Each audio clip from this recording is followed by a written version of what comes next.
Nuestros pueblos originarios evocan la memoria histórica precapitalista e incluso precolonial. Sus fuentes inspiradoras de lucha y organización se arraigan a sus espacios vitales, la comunidad y su orden sociopolítico, el hábitat y su modo de habitarlo. Según el politólogo Rafael Agassino, desde los poros rurales y los campos emergen las resistencias de pueblos originarios enarbolando un discurso contra el capital transnacionalizado, y este discurso no clama por la reducción de la tasa de explotación o por una mejor distribución del ingreso, sino por el acceso a recursos naturales, a la defensa del hábitat, a la autonomía y el autogobierno, la identidad cultural y la recuperación de un modo de vida propio. Un pueblo ancestral y originario es lengua, cultura, historia y ADN. En nuestra América existen y sobreviven 522 pueblos indígenas, desde el extremo sur, es decir, desde la Patagonia hasta el norte de México.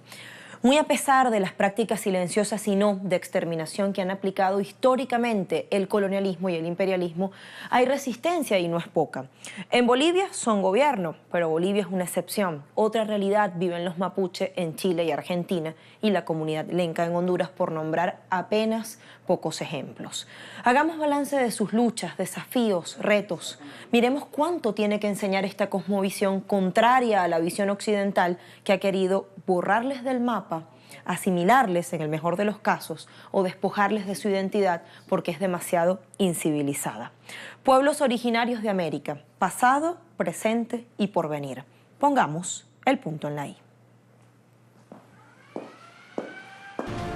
La simbología es sagrada en la cultura de nuestros pueblos originarios y entre estos una bandera destaca, la huipala. Esta representa a las comunidades descendientes de los pueblos andinos y la filosofía de vida del pueblo aymara y quechua.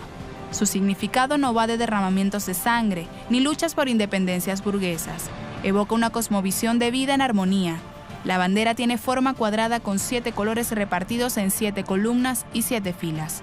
La huipala simboliza la doctrina del Pachacama, principio, orden universal, y la Pachamama, madre, cosmos. En el centro, la bandera está atravesada por una franja de 7 cuadros blancos que simbolizan las comarcas y las regiones de la diversidad geográfica y étnica de los Andes. El rojo es la expresión del hombre andino, el naranja, la sociedad y la cultura, la salud y la medicina, la formación y la educación. La práctica cultural de la juventud dinámica. El amarillo es la energía y la fuerza, la expresión de los principios morales. El verde representa la economía y la producción andina, las riquezas naturales de la superficie y el subsuelo, la flora y fauna, que son un don digno de priorización y preservación. El azul es el espacio cósmico, el infinito, los sistemas estelares y los fenómenos naturales.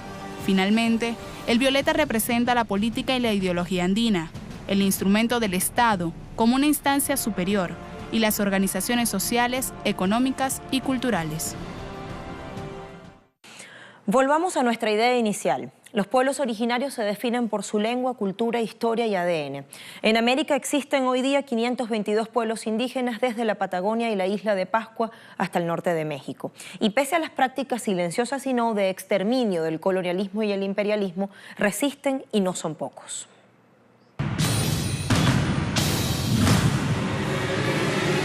Argentina. El Instituto Nacional de Estadísticas y Censos de Argentina arroja 600.329 personas que se reconocen descendientes o pertenecientes a un pueblo indígena. Bolivia. El 41% de la población es de origen indígena. De los 36 pueblos reconocidos, el quechua y el aymara son las comunidades mayoritarias en los Andes occidentales. Brasil. 896.917 personas se declaran indígenas, un 0,47% de la población. Chile. Existen 9 pueblos indígenas y se reconocen como parte de ellos 1.369.563 personas. Colombia. El Departamento Nacional de Estadística estableció una población indígena cercana al 1.450.000 habitantes, ubicados en la zona andina y la Guajira mayoritariamente. Costa Rica. Existen 24 territorios indígenas con 8 pueblos, 7 de ellos de origen chipsense. Guatemala. Se estima una población de 6 millones de habitantes indígenas, lo que equivale al 60% de la población total del país. Honduras. 9 pueblos indígenas y afrodescendientes habitan en este país. En total, 1.27 millones de personas censadas. México, 16.933.283 indígenas, el 15.1% de la población total. Paraguay, habitan alrededor de 112.848 indígenas pertenecientes a 19 pueblos y 5 diferentes familias lingüísticas. Chaco es la región que contiene más diversidad de pueblos. Perú, 55 pueblos indígenas, 47 lenguas originarias, el 83.11% es quechua, el 10.92% aymara y el 1.67% ayánica. Lo acabamos de mirar. Decir pueblos originarios es decir diversidad, es decir disímiles estilos y filosofías de vida.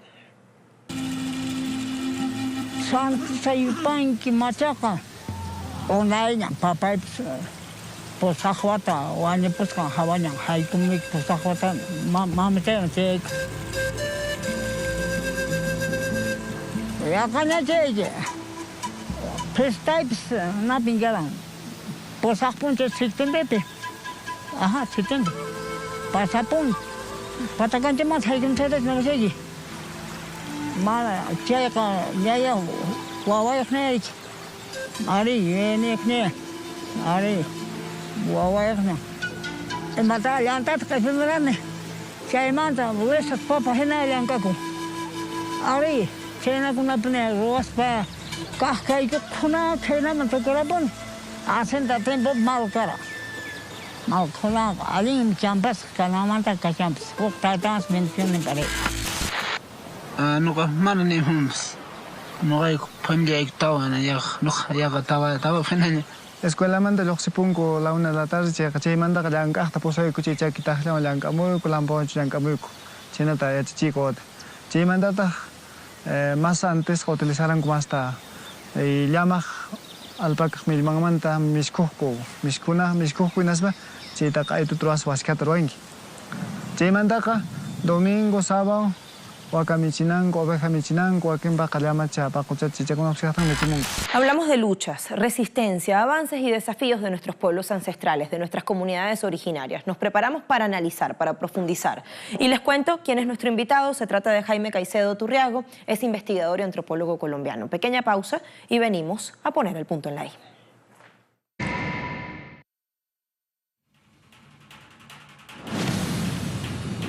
Para el politólogo chileno Rafael Agacino, el campesinado y o las comunidades indígenas rurales irrumpen contra el capital desde los campos, impactando la política y los centros urbanos de poder. Son los campesinos del Cauca colombiano, los pueblos amazónicos de Bolivia, Perú y Brasil, los pueblos originarios del sur chileno y de la Pampa argentina, los que emergen en cientos de conflictos a lo largo del continente. Y si bien se enfrentan frontalmente a las transnacionales, hoy la personificación del capital, la razón argumentativa de sus demandas y sus fuentes de inspiración organizativa se fundan en recursos subjetivos muy diferentes a los que solidificaron la conciencia de clase del obrero y del sindicalismo clásico.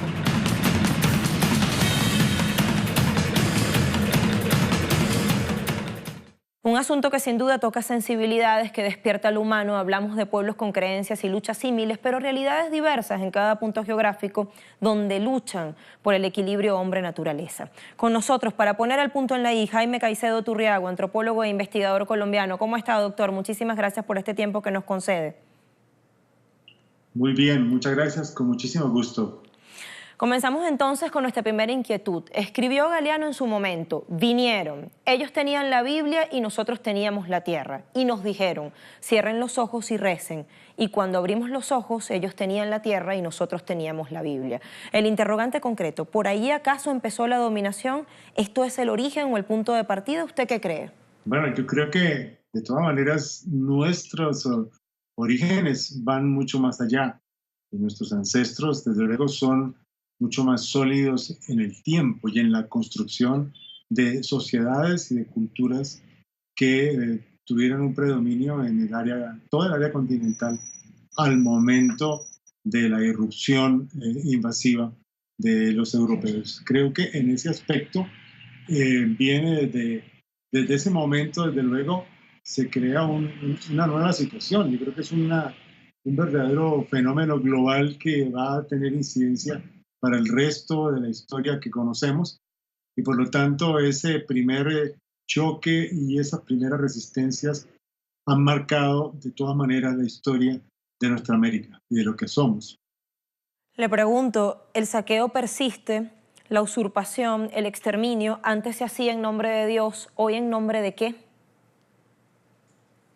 Bueno, siempre se ha alegado, digamos, una supuesta autoridad superior y externa. También se hizo en nombre del rey de España, también se hace ahora en nombre del capital, desde luego, y desde que ha habido resistencia, ha habido lucha, ha habido capacidad de respuesta, nuestro continente ha experimentado, digamos, distintos momentos históricos. Yo creo que hoy el tema de ese Dios capital es sin duda alguna uno de los elementos que marca la contradicción y la dinámica de la vida de nuestras sociedades y de nuestros pueblos. ¿Y esto es lo que le da carta blanca a las transnacionales para actuar?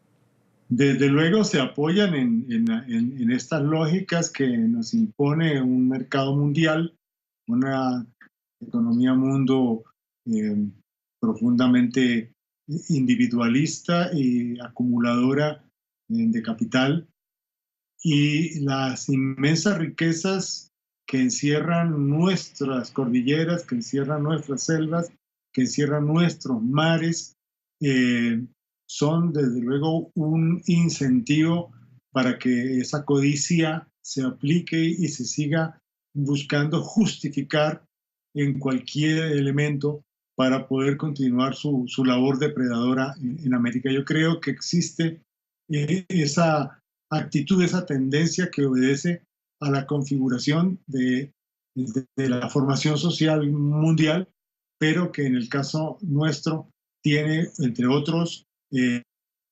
incentivos, repito, la riqueza, la diversidad de bienes comunes que nuestros pueblos crearon y lograron con la naturaleza hacer útiles para la vida inteligente en estas tierras. Doctor Caicedo, estamos haciendo una mirada retrospectiva, estamos evaluando el pasado, pero no solo para quedarnos allí, sino también para, digamos, proyectarnos en el futuro. ¿Qué claves hallamos en esa identidad, en esa cultura prohibida, negada tantas veces? Porque hasta en las escrituras se la pinta como endemoniada, como inferior biológicamente, una identidad que no ha querido ser vista ni reconocida. ¿Qué claves hay allí, insisto?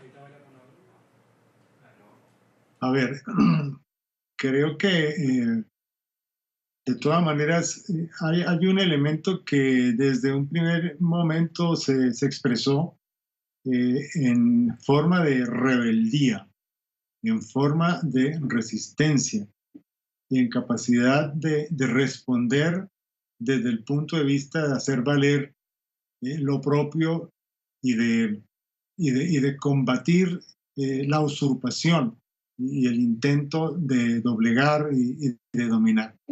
Creo yo que muchas de esas formas, desde luego de resistencia y de rebeldía, dieron resultado en términos de configurar lo que hoy somos y lo que hoy existe, pero también enseñaron a actuar y a vivir en la resistencia.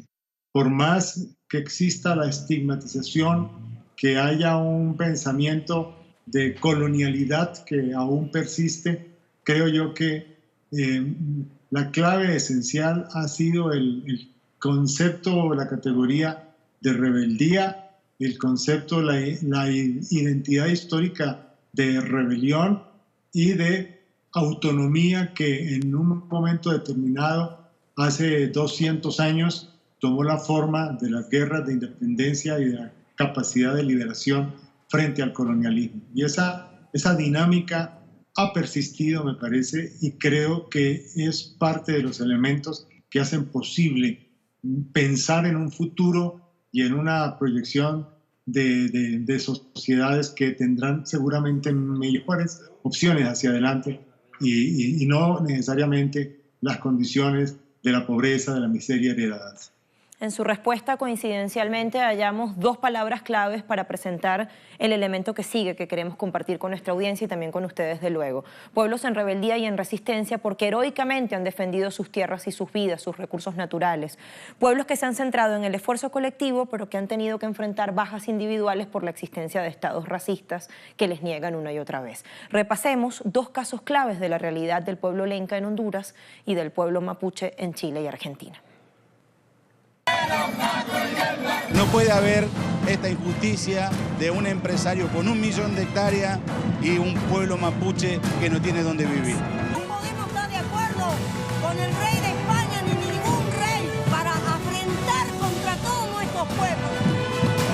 Para los pueblos originarios en realidad no hay nada que festejar. Pasaron 200 años de los nuevos estados y los nuevos estados fueron la continuación de la colonia.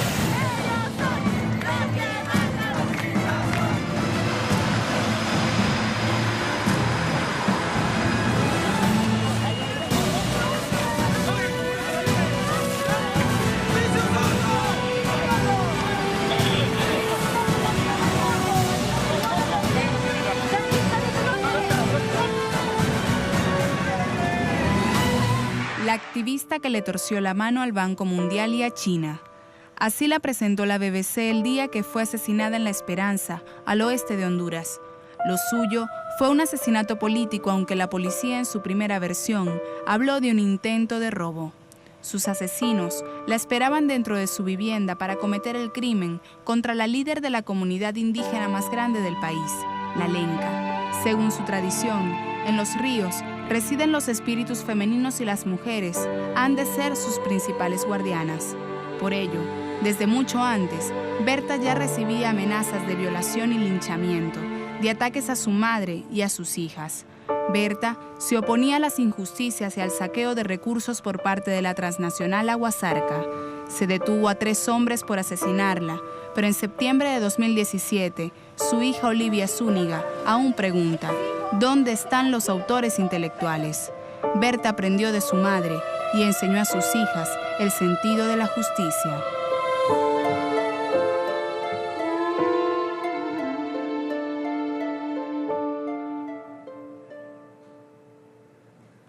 Lo decíamos, una resistencia heroica, histórica. Doctor Caicedo, se les arrebata la vida solo por el hecho de que quieren defender sus tierras ancestrales, originarias. Sí, desde luego. Siempre existió, digamos, desde el periodo colonial, esa actitud. Mirándonos en la historia de ese periodo, por ejemplo, la función de los perros de presa que trajeron los colonialistas españoles, que se enseñaron a perseguir a los naturales, a los indígenas, a nuestros ancestros. Y esa política, esa actitud, por ejemplo, en el caso colombiano todavía la vivimos bajo la figura del paramilitar y bajo la figura de estos aparatos que insisten, por lo menos en el caso colombiano, en ser los intermediarios violentos y agresivos de un tipo de dominación y de sometimiento de las comunidades. En nuestro país, la lucha campesina y la lucha indígena y negra por recuperar las tierras, por tratar de poderse establecer con plena vigencia de derechos y plenitud de potencialidades en espacios de grandes riquezas históricas y naturales, ha marcado la vida de no solamente en el caso colombiano, sino en muchos otros de América Latina. Y creo yo que sigue siendo como la línea de acción de recuperar, de reconvertir y de generar nuevos momentos y nuevas posibilidades de desarrollo desde el punto de vista cultural e histórico. Justamente, doctor Caicedo, hablando de nuevas posibilidades de desarrollo, del otro lado de la acera nos encontramos al gobierno plurinacional e indígena en Bolivia, que irrumpió y que rompió con una historia de exclusión. ¿Usted también lo ve así? ¿Es esta la posibilidad de que por fin esas voces históricamente acalladas puedan contar esa historia no contada por ellas? Sí, yo pienso que eso se ha demostrado política e históricamente como una realidad perfectamente posible. No están nuestras sociedades autóctonas, no están nuestros pueblos, no estamos nosotros sometidos fatalmente a permanecer en las condiciones de silenciamiento. Yo mencionaba en el caso boliviano, en el aspecto histórico y sociológico, el papel del sociólogo René Zabaleta, que justamente habló de esas potencialidades que estaban en cierta manera innatas en el quehacer, en la organización y las capacidades de las sociedades indígenas bolivianas que pudieron, y históricamente lo demostraron así y lo están demostrando, rehacer desde lo más profundo todo aquello que emancipa a los seres humanos y permita que puedan expresar su auténtica razón de ser y su proyecto histórico y proyecto de vida como algo perfectamente factible y posible de realizar. Me parece que esa experiencia es una de las más ricas de nuestro continente y tal vez marca una pauta de ejemplo para el conjunto de nuestras sociedades. Bolivia ejemplar, marcando la pauta. Doctor Jaime Caicedo Turriago, muchísimas gracias por este tiempo, por acompañarnos en El Punto en la I. Con muchísimo gusto, siempre a sus órdenes. Hasta pronto. Se los acusa de incapaces y salvajes y por eso hay que civilizarlos. El presidente de Bolivia, Evo Morales Ayma, tiene 10 años ininterrumpidos demostrando que el pueblo originario hace política, es consecuente y tiene propuesta, un proyecto de país. ¿O qué hicimos en Bolivia? Primero, identificar a los enemigos internos y externos del movimiento popular, del pueblo en su conjunto, del movimiento indígena.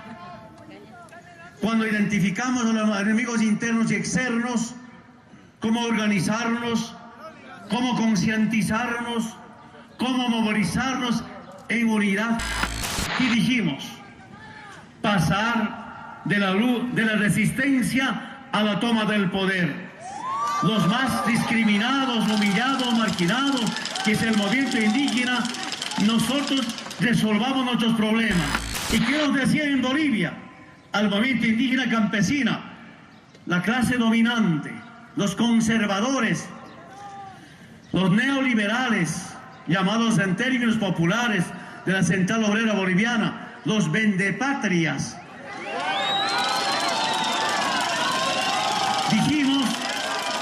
Nos decían, que la política del campesino es hacha y machete en el oriente boliviano. En el altiplano, la política del movimiento indígena es la pala y pico, solo trabajo. Nosotros no teníamos derecho a hacer política. Y cuando planteábamos transformaciones profundas, estructurales, cuestionando el Estado colonial, nos acusaban de comunistas, nos acusaban de subversivos, nos acusaban de terroristas, nos acusaron de narcotraficantes. Víctimas de un gigantesco despojo en el pasado, hoy día, en pleno siglo XXI, siguen padeciendo la usurpación y la aniquilación.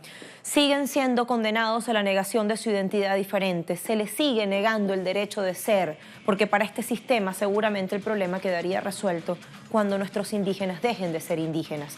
Y es por eso que no solo se les han arrebatado sus bienes, también, con un racismo atroz, sus símbolos identitarios. Pusimos el punto en la I.